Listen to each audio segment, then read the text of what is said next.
Good morning, everybody. It's about 10 o'clock in the morning on July the 19th, 2011, and welcome to another exciting edition of Bill Bing's Trumpet Talk.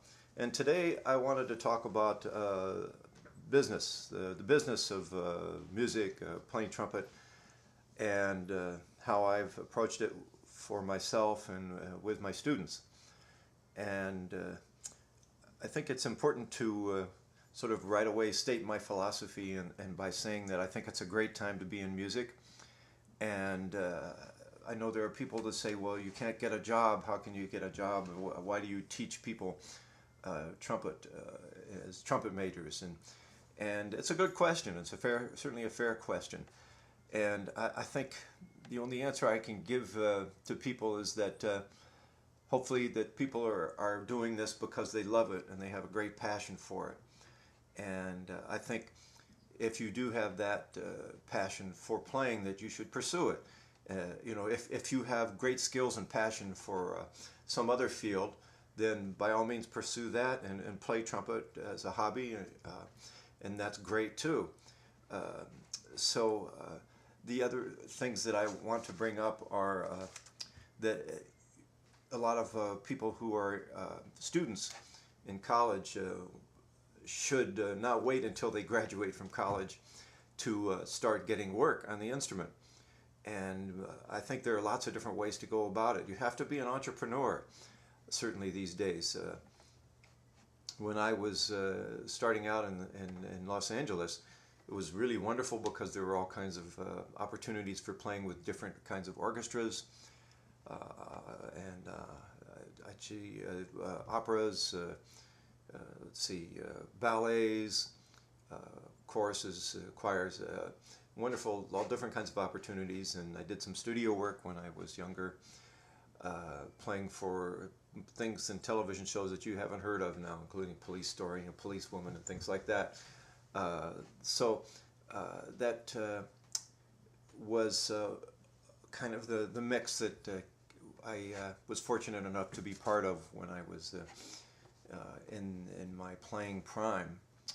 And I was very fortunate, but also I think it's, as I said, for the student in college, don't wait until you graduate to start thinking about how you're going to be getting work.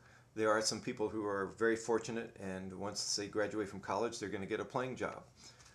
I was so fortunate that before I even graduated from SC with a master's in performance, I auditioned for and got into the San Antonio Symphony. But that's not the end of the story.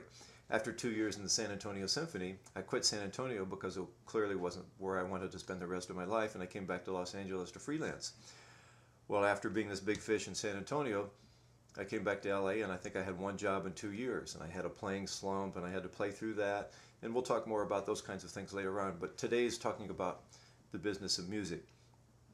And I was going to say that a good time for a college student to start thinking about ways to be employable are well, a good time is today, and you can do that by making up some business cards, some flyers, thinking about the maybe I could do some teaching, handing out these flyers to band directors in the area and offering a first lesson free, etc. That's just one way.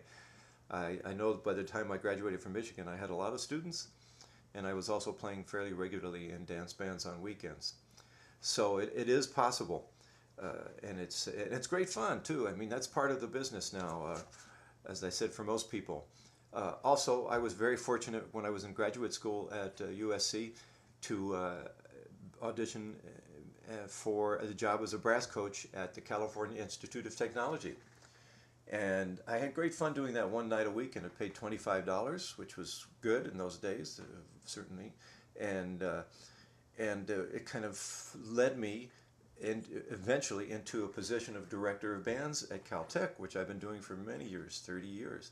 And it's a great job because it's a part-time job which allows me to continue my playing, my pursuit of playing. And so while I was doing that, I was still able to play like for 5 years in the LA Chamber Orchestra and in the LA Opera Orchestra, et cetera, et cetera. So there aren't too many Medicis that are going around giving us money to do whatever we want in the arts these days. So we have to be our own Medici and go out and get work. And it's fun. And, you know, I make that part of the pleasure of the day. You know, spending a little bit of time every day on the business of music. So you need something to do during your practice breaks anyway, right? So you know, these are just some things to think about, and I hope they're helpful, and not to get discouraged. And remember that there are so many, like the Canadian Brass. When they started out, who ever heard of the Canadian Brass, right? And there's all kinds of groups. What about Herb Alpert? When he graduated from college and went to USC, he said, maybe I'll try doing this. What is it? Tijuana Brass thing. And that caught on, and he did beautifully. So use those people for mentors, and someday you'll be a mentor for somebody else. Okay, well, that's enough for today. Thanks a lot for listening, and keep blowing. Bye-bye.